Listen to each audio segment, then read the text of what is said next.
Hello viewers, আসসালামু আলাইকুম। সবাই কেমন আছেন? আমিও ভালো আছি আলহামদুলিল্লাহ। আপনাদের মাঝে আরেকটি নতুন রেসিপি নিয়ে আসলাম, ডিমের রেসিপি আপনারা বাসায় বসে খুব অল্প সময়ের মধ্যে তৈরি করতে পারবেন। আমি যেভাবে ট্রাই করেছি ঠিক সেভাবে আপনারা ট্রাই করবেন বাসায়। এটা খেতে অসম্ভব মজাদার এবং সুস্বাদু।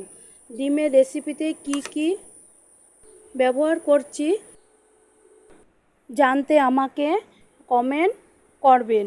আমি ডিমের রেসিপি সম্পর্কে কমেন্টে বলে দেব বিস্তারিত। আপনাদের যদি ভালো লাগে ডিমের রেসিপিটা, তাহলে সবাই আমাকে লাইক কমেন্ট শেয়ার করবেন। আর আমার এই চ্যানেলটা নতুন, আমাকে সবাই আমার চ্যানেলটা সবাই সাবস্ক্রাইব করে দেবেন। ভালো থাকবেন, সুস্থ থাকবেন। আল্লাহ হাফেজ। এবং সবাই আমার পরিবারের জন্য দোয়া করবেন।